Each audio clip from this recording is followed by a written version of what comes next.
حضرت عثمان غنی رضی اللہ تعالیٰ عنہ کا واقع۔ حضرت عثمان نہایت نرم دل بردبار اور سخاوت میں مشہور تھے۔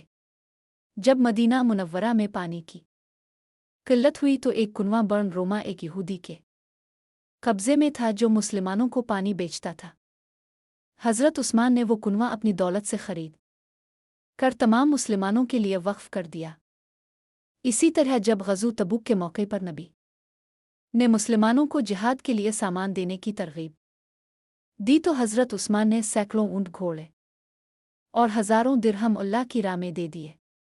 اس پر رسول اکرم نے فرمایا، اے عثمان، آج کے بعد تم جو بھی عمل کرو تم پر کوئی مواخذہ نہیں ہوگا۔ ترمذی۔